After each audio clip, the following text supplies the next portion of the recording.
Je décris un moment la rivière Iya, et là, qui traverse le Shikoku, et ça, ce sont des paysages qui sont absolument fabuleux. Bonjour, je suis Sandrine Mercier, rédactrice en chef de AR. Et tu écoutes Aller-Retour, le podcast du magazine Voyageur. Et aujourd'hui, on va pédaler avec Emmanuel Ruben, écrivain par vocation, cycliste par passion. Après avoir parcouru 4000 km à vélo le long du Danube pour son livre La route du Danube, le voilà de retour avec L'usage du Japon chez Stock. Une référence très claire à Nicolas Bouvier, le saint patron des écrivains voyageurs. Et sur l'archipel nippon, encore des milliers de kilomètres la tête dans le guidon. 4 mois d'extase géographique qu'il raconte au micro de Michel Fonovich.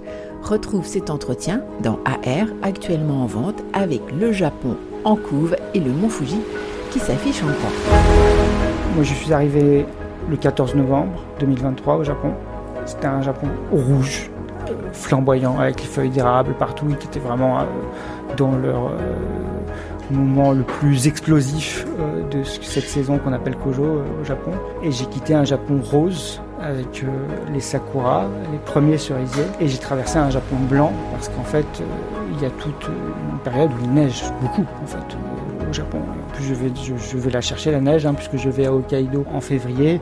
Hokkaido est une ville, il faut imaginer, c'est une ville un peu à la canadienne. C'est une ville très orthogonale. Qui a poussé comme un champignon très vite. C'est une ville de plus d'1 million d'habitants. Et il y a des chasse-neige qui fonctionnent en permanence dans la ville avec des congères de 2 mètres de haut. Et ça c'était très impressionnant. Mais à Kyoto même, il neige, disons, beaucoup plus qu'à Paris ou qu'à Toulon où j'habite l'hiver. Quoi. Il neige pas. Donc vous faites du vélo dans des conditions assez terribles, quoi. Donc il y a de la neige, il y a de la glace. Et j'ai un vélo de route, un vélo de course. J'ai longtemps hésité à prendre un gravel. En plus, j'avais un phare intégré sur mon gravel, donc parce que aussi au Japon, l'hiver, la nuit tombe très tôt. Et en plus, les petites routes étaient ravinées, avec des branches de la serrée de branches de cryptomère, et donc j'ai eu quelques frayeurs. J'ai dû rouler parfois sur la neige, sur la glace, je le raconte. J'ai failli vraiment me casser la gueule plusieurs fois. Mais je n'ai jamais regretté d'avoir pris un vélo de route pour une raison qui tient là vraiment à une des contraintes du voyage à vélo au Japon, c'est qu'il faut toujours emballer son vélo. Vous passez votre temps à emballer votre vélo parce que vous ne pouvez pas rentrer dans un transport, ni dans le métro, ni dans le train, sans quel que soit le train, même les trains régionaux, c'est pas seulement le Shinkansen, sans emballer votre vélo. Et vous devez emballer le vélo avant même de rentrer dans la gare. Donc souvent, on vous fait chier à l'entrée de la gare en vous disant « le vélo, là, il faut l'emballer. » tout. Et mon vélo de route, il pèse 7 kilos, mon gravel en pèse 10. Donc, comme j'ai une tendinite de l'épaule, j'étais content d'avoir 3 kilos de moins à transporter. Si de prime abord, on pense que faire du vélo au Japon, indépendamment de la saison, ça paraît difficile parce que c'est très urbanisé, les villes sont gigantesques, interminables. Beaucoup de circulation. Toujours agréable, je dois avouer. Ça n'a pas toujours été un voyage agréable, mais je ne me suis pas trop appesanti là-dessus. Je connais d'ailleurs des livres de voyageurs que je n'aimerais pas, dans lesquels ils racontent un peu tous leurs déboires à vélo. Moi, j'ai fait le choix d'être du côté de l'enthousiasme, de raconter un Japon qui m'a émerveillé. Il y a une fois un scooter qui a brûlé un feu rouge devant moi, mais ce qui au Japon est un crime, quoi. Brûler un feu rouge, c'est... Et il s'est excusé, j'ai vu qu'il avait un peu paniqué et tout, mais sinon j'ai jamais été mis en danger. Vous parliez d'un ton positif vis-à-vis du Japon par rapport à d'autres écrivains, voyageurs qui sont critiques, et on sent que c'est vraiment une volonté chez vous, comme tout est bon dans le Japon. En fait, j'ai vécu 4 mois d'une sorte d'extase géographique, donc en fait j'étais très haut et je ne redescendais jamais, même si j'avais des petits moments d'exaspération. Mais je m'en prenais à moi, je me disais que c'était de ma faute, que j'avais mal géré. Enfin, à chaque fois, je me disais, c'est toi, t'as merdé. Et à aucun moment, j'ai eu le sentiment que c'était de la faute des Japonais. Si, il m'arrivait une tuile, puisqu'une fois, j'ai garé mon vélo au mauvais endroit. En fait, je gare mon vélo à la place d'une personne. Les gens ont des places réservées dans des parkings, dans un parking souterrain, en fait. Et je savais pas que j'avais pris la place de quelqu'un. Et quand je reviens, le vélo est cadenassé. Elle a placé des cadenas, sur 3 ou 4 cadenas sur le vélo, en plus de mon cadenas à moi. Et là, en plus, je me rends compte que j'ai pas mes clés, parce que j'ai perdu mes clés. Et mes clés sont au commissariat. Au Japon, vous retrouvez toujours vos affaires. Et là, j'ai expliqué la situation. Les flics sont venus avec moi. Ils ont constaté la situation. Ils ont mis une lettre dans la boîte aux lettres de la personne en disant voilà, il reviendra demain matin à 9h et il faut que vous ayez enlevé les cadenas. Je reviens le lendemain à 9h, elle avait enlevé les cadenas, mais elle m'avait crevé les pneus. Et ça, je me suis rendu compte que quand les flics étaient partis, je ne pouvais plus rien faire à part emmener mon vélo à réparer. On est là pour parler de votre dernier livre, L'usage du Japon. Le titre est une référence très claire à Nicolas Bouvier, qui a écrit L'usage du monde. Que représente Bouvier pour vous et quelle est sa part dans votre attirance pour ce pays ? Bouvier, c'est vraiment un écrivain que j'admire énormément. Je l'ai découvert en fait en 2005. J'étais en Lettonie, j'étais en poste à Riga, à l'ambassade de France. J'ai lu L'usage du monde, je me suis dit mais c'est ma vie. Parce qu'à cette époque-là, j'étais assez nomade. Je revenais des États-Unis. J'avais vécu aussi un peu en Italie et puis j'étais parti en Amérique du Sud, Pérou, en Équateur et j'avais passé 6 mois à Istanbul et là je me retrouvais à Riga. Pas très longtemps après ça, j'ai lu La chronique japonaise que j'ai adoré parce que c'est un livre qui commence par chacun saurait les yeux bandés placer le Japon sur une carte. Et après ils disent sauf que personne ne sait d'où viennent les Japonais. Et là, il raconte que les Japonais viennent du ciel, puisque c'est la mythologie. Il raconte la mythologie du Kojiki, qui raconte que voilà, les Japonais, enfin l'empereur du Japon et arrière petit-fils d'Amaterasu, la déesse du soleil. Et j'ai aimé cette manière de lier la mythologie japonaise, la géographie, l'histoire et en fait ses chroniques quotidiennes, donc la grande histoire et la petite histoire, il le fait très très bien, ce qui fait que son Japon est à la fois un Japon d'érudit, mais aussi un Japon intime. Donc à propos du prix Bouvier, donc vous avez admiré Bouvier, vous admirez son œuvre. Vous avez aussi gagné le prix Bouvier, donc c'est une sorte de consécration de gagner le prix Bouvier, non ? J'ai eu le prix Nicolas Bouvier en 2019 sur la route du Danube. Et ouais, c'est un des prix qui m'a le plus touché dans les prix que j'ai reçus. Vraiment, c'était très émouvant de recevoir ce prix. Et il fallait d'une certaine manière que je tire ma révérence, que je rende hommage à Nicolas Bouvier, et je le fais en fait dans ce livre. C'est avec ce vélo qu'Emmanuel Ruben a remonté le cours du Danube pendant 2 mois à l'été 2016. Donc, dans ce livre, sur la route du Danube, où vous effectuez 4000 km à vélo, est-ce que vous voyagez souvent, toujours à vélo ? Parce qu'après vous avez pris votre vélo pour aller au Japon. Depuis que j'ai fait ce grand voyage qui a changé ma vie, le voyage de 4000 km de 48 jours sur les bords du Danube, depuis ça, j'ai compris qu'en fait, le vélo était vraiment un moyen de connaissance du monde. Il y a des gens beaucoup plus aventureux que moi qui traversent le monde entier à vélo, qui font toute la route de la soie. Moi, ce sont des parcours, on va dire, plus courts, plus modestes. Mais c'est vrai que quand on découvre un pays, le vélo est vraiment un moyen très pratique parce qu'en fait, ça permet vraiment de créer des rencontres. Alors que vous adorez le Japon depuis votre enfance, vous n'y êtes allé qu'à l'âge de 43 ans, si je me trompe. Pourquoi avoir attendu si longtemps ? Je sais pas. Il y a un moment, je me pose la question. Par ailleurs, vous êtes un grand voyageur. Ouais, il y a un moment où oui, mais moi je suis un grand voyageur européen en réalité. Pendant longtemps, j'ai voulu voyager en Europe parce que j'avais le sentiment que tout ce que je pouvais écrire en dehors de l'Europe serait très exotique, un peu néocolonial et tout. L'avantage du Japon, c'est que vous vous sentez jamais dans une posture néocoloniale puisque c'est un pays qui n'a jamais été colonisé. Donc en fait, vous êtes un étranger, vous n'êtes pas un ancien colonisateur. Pour l'instant, peut-être que ce texte sur le Japon m'aura libéré, parce que je trouve que je me sens là-bas comme un ancien colonisateur. Il y a un truc comme ça qui me freine un peu.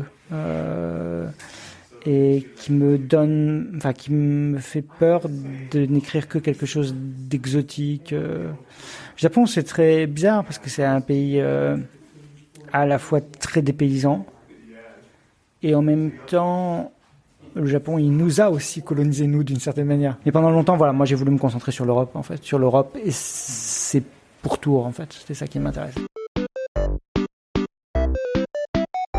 Et avant d'aller au Japon, qu'est-ce qui a créé ce désir de Japon ? Comment est né ce désir ? Moi, ce que je dis dans le livre, je suis une sorte d'enfant made in Nintendo. J'ai grandi avec une Super NES entre les mains, d'abord une Game Boy, ensuite une Super NES. J'avais 9 ans quand la Game Boy est arrivée. Donc c'est aussi une sorte un peu de voyage en enfance. Il fallait aussi peut-être que je grandisse pour pouvoir retrouver ce sentiment de redevenir un enfant. Après, j'aurais peut-être bien fait de le faire plus tôt, mais donc ça c'est un premier point. La deuxième chose, j'ai été fasciné en 90 quand est sorti les 3 formules du professeur Sato, continuées par Bob Demore d'après les dessins d'après les crayonnés d'Edgar P. Jacobs. Et c'est vrai que ça m'a tout de suite transporté au Japon. Il y a des très très belles vignettes dans ce livre. À un moment, je dis, je sais pas si ce voyage, ça serait pas simplement une manière de plonger dans une vignette de Blackie Mortimer. Et puis après, j'ai étudié le Japon en prépa, puisque quand j'ai passé le concours de Normal Sup, on avait le Japon de l'ère Meiji jusqu'à la capitulation. Et puis j'ai eu aussi comme professeur de géographie, moi j'ai fait des études de géographie, mon directeur de maîtrise sur un sujet qui n'avait vraiment strictement rien à voir avec le Japon était Philippe Pelletier, qui est le grand spécialiste, le grand géographe du Japon, et j'ai lu ses livres évidemment. Ça a été pour moi une porte d'entrée supplémentaire dans ce Japon. Ensuite, le voyage en tant que tel, le déclic, c'est en plein confinement. On ne peut pas, on est limité à ce périmètre d'1 km². Or, à vélo, si vous êtes limité à 1 km², vous tournez vite en rond. Et c'est là que j'ai découvert un manga de Jiro Taniguchi qui s'appelle Furari, qui a inspiré, même s'il ne le nomme jamais, de l'histoire d'Ino Tadataka, ce grand géographe japonais, le premier géographe moderne du Japon, qui va parcourir 40 millions de pas. Des fois, on l'appelle l'homme qui marcha 40 millions de pas, puisqu'il va faire 40 000 kilomètres à pied le long de toutes les côtes de l'archipel. Et ce géographe, aux 40 millions de pas, il n'a pas pu achever son œuvre. Hein. C'est comme ça. Il était tout près de l'achever en réalité. Ça lui a pris donc 17 ans. Pendant 17 ans, tous les ans, il partait 300 jours sur la route. Et son œuvre a été terminée en 1821 donc il est mort en 1817. Et l'œuvre a été terminée en 1821 par ses disciples, mais il était vraiment tout près de le terminer. Donc à partir de la découverte de ce personnage, vous projetez de faire quoi alors ? Quel est votre projet à ce moment-là ? Alors moi, quand je pars au Japon, j'ai l'idée d'écrire un roman. Je pars pour écrire un roman. Donc en fait, ce livre, il n'était pas prévu, l'usage du Japon. C'est parce que dans les recherches que je faisais pour écrire ce roman, j'ai été en fait dépassé en fait par tout ce que je voyais tous les jours, que je ne pouvais pas, pour parler comme Nicolas Bouvier, continuer à aller ainsi sans siffler mot. C'est-à-dire qu'il y a un moment où on se sent obligé de prendre des notes. C'est un pays qui vous oblige en permanence à prendre des notes. Je raconte aussi tous les endroits où on ne peut pas faire de photos, où les photos sont interdites. Et donc moi, je me retrouve à dessiner, à écrire sur un carnet. J'ai rempli tout un carnet de notes, mais aussi beaucoup à écrire sur Instagram, ce que je n'avais jamais fait. L'usage du Japon. Emmanuel Ruben. Page 80. Lundi 11 décembre. Dessine-moi un mouton. Mon dessin du jour s'adresse aux aviateurs. Le profil d'un mouton de 100 km², dont les pattes seraient des péninsules, la tête un cap et la queue une route tout enlacée qui grimpe à 800 mètres d'altitude au sommet d'une île, Shodoshima, la plus méditerranéenne de l'archipel, qui dessine sur les cartes le profil d'une vache, d'une chèvre ou d'un mouton. Et ce livre a été presque intégralement écrit sur Instagram, c'est-à-dire qu'en fait c'est le fruit de textes que j'écrivais tous les jours, des textes de 2200 signes sur Instagram, vraiment sur ce que je voyais chaque jour au cours de mes pérégrinations au Japon sur les traces d'Ino Tadataka, mais pas seulement. Et bien le soir, exténué dans ma chambre d'hôtel ou de ryokan, je tapais sur mon téléphone 2200 signes et ça a fait une contrainte en fait, parce qu'en fait chaque fois j'arrivais à la fin des 2000 signes, je me disais mais comment je vais faire pour caser tout ce que j'ai vu aujourd'hui? Et résultat, ça a été une vraie contrainte d'écriture parce que ça m'a obligé à être le plus incisif possible, à travailler les attaques du texte, à virer tout ce qui est inutile en français, tous les adverbes qui en trop, tous les compléments qui sont inutiles dans notre langue. Et donc à me diriger vers des textes poétiques. En fait, ce livre, il est fait de blocs de poèmes, à chaque fois c'est une sorte de poème en prose qui est accompagné très souvent d'un dessin, soit en noir et blanc, soit en couleur. Ce projet, vous l'avez conçu en envisageant d'aller à la Villa Kujoyama. Oui, quand vous candidatez à la Villa Kujoyama, vous devez vous présenter un projet. Mon projet, c'est un roman autour d'Ino Tadataka. Donc vous êtes en résidence dans cette villa, mais en même temps, j'ai l'impression que vous n'y passez pas beaucoup de temps parce que vous êtes toujours ailleurs. Je suis un peu toujours sur la route, ouais. Mais j'y ai passé quand même du temps. Après, j'étais au Japon l'hiver, je suis parti 4 mois. Et en fait, cette contrainte a été très utile, je crois, pour l'écriture du livre. Alors, pour pédaler aussi, parce que on m'a quand même raconté les conditions météorologiques l'été. Après, moi, je suis quelqu'un qui aime la chaleur, j'habite à Toulon, donc je ne crois pas que ça m'aurait freiné. À un moment donné, vous citez, alors je ne sais plus, c'est dans une préface, je pense, c'est d'un livre japonais, d'un dit, vivre seulement l'instant présent, savoir se donner tout entier à la contemplation, aimer le vin, se laisser porter par le courant de la vie comme la gourde flotte au fil de l'eau. Est-ce que c'était votre programme? Est-ce que vous l'avez tenu? C'est vrai qu'au Japon, je me suis senti libéré Alors, c'est le propre des résidences, c'est-à-dire vous êtes loin de chez vous, vous n'avez rien d'autre à faire qu'écrire et voyager. Donc, je me suis senti assez libéré pendant 4 mois. Aussi libéré d'une sorte de pesanteur occidentale. Je suis parti 1 mois après le 7 octobre 2023 et sur les radios françaises, à la télé, on ne parlait que d'une chose, on ne parlait que de Gaza. Au Japon, on s'en fiche complètement. C'est vraiment pas un sujet, ça ne les intéresse pas. C'est un pays quand même dans lequel on fuit un peu la réalité. Et alors, je pense que plus longtemps, ce serait peut-être un peu dangereux, mais pour 4 mois, ça fait du bien. Est-ce qu'il fuit la réalité en allant dans les bars? Parce que j'ai l'impression que vous allez beaucoup dans les bars aussi. Oui, c'est un lieu de convivialité, donc c'est les izakaya, qui sont des endroits où on va pour boire un peu, pour manger un peu, mais boire beaucoup. Et oui, là, à la sortie des bureaux, les Japonais peuvent s'enquiller plusieurs sakés. Et c'est vraiment... Mais je les ai découverts un peu tard, c'est-à-dire qu'il faut... Parce que c'est pas facile de rentrer comme un étranger dans ces lieux-là. D'ailleurs, dans certains, il est marqué, il y a une petite pancarte qui dit « Ici, on ne parle que japonais ». Donc, comme ça, vous êtes prévenus qu'en tant qu'étranger, vous n'êtes pas forcément bienvenu.